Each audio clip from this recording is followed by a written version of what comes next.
गलत काम गर्न पाउँदैनस् भनेर एउटा जरिमाना गर्ने चलन हुन्छ। तर यहाँ त कस्तो छ भने न पूर्वाधार छ न बाटो राम्रो छ, अब चाहिँदो भन्दा बढी जरिमाना लगाइदिएको छ, जो कि ठिक नै सक्दैन। मैले अघि मलाई पक्रेर ल्याउने डिएसपी साहबलाई भने, डिएसपी साहब यही घटना, यही जुन गणेश नेपालीको घटना तपाईहरुलाई पढ्यो भनेदेखि एकपल्टमा तपाईहरु 10,000 तिर्नुहुन्छ त, दुईपल्ट तिर्दाखेरि त तपाईहरुको तलब सकिने रहेछ त, अनि परिवार कसरी पाल्नुहुन्छ?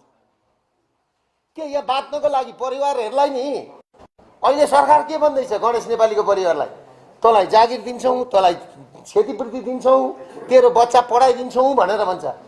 के सबै अरूले पनि नि गणेश नेपाली भइदिनु पर्ने त बच्चाहरू पढाउनलाई? आत्मदाह गर्नुपर्ने हो त नेपालीहरूले? घरबार बिहिनेहरूले नि अब केही गर्नुपर्ने हो त? आज दैनिक 22 देखि 25 जना मान्छे झुनिएर मर्दैछ। किन किन किन सरकारको आँखा पुग्दैन? किन पुग्दैन? र यो सरकार हाम्रो सरकार होइन, नेपालीहरूको सरकार होइन। नेपालीको सरकार भएदेखि नि आज यहाँ टिबेटियनहरूले शरण पाए, रोहिङ्गाहरूले शरण पाए काठमाडौँमा। बुझ्नुभयो के? काठमाडौँमा रोहिङ्गाहरू कसको जग्गामा बसेका छन्? टिबेटियनहरू कसको जग्गामा बसेका छन् शरणार्थी भएर? हिजो भुटानीहरू कहाँ बसेका थिए? आज नेपालीले खोलाको ढिलमा गएर पनि बास पाएन। त्यो बच्चा रोइरहेको थियो, सुकुम्बासीको बच्चो, जाडाले कामे भनेर। भोको पेट पानीले कुटेको छ, जाडो कति भयो होला त्यो बच्चालाई? कति हृदय विदारक कथा छ।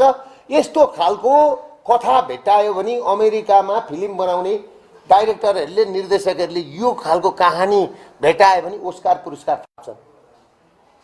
अनि 100 दिनमा के भयो? 100 दिनमा भेटे त? सबैले भेट्दैछन्।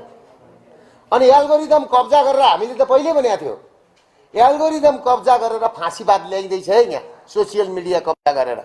बोल्नु नहुने होइन, त्यति जरिमाना तिर्न नसकेर आत्महत्या गरेको भन्छन् फेरि घन्टेका समर्थकहरू नि, ग्याङहरू गाली गर्न राखेको छ।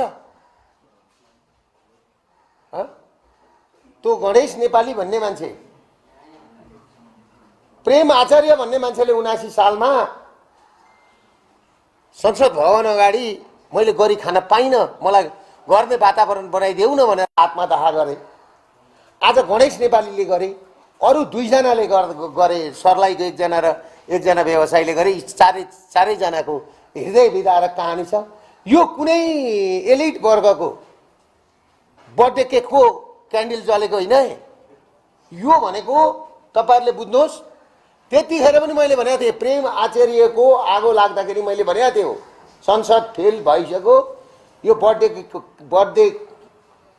केकको क्यान्डल होइन बलेको, होइन मान्छेको शरीर बलेको हो, त्यसले गर्दा यो व्यवस्था जान्छ भनेर भने गयो कि गएन?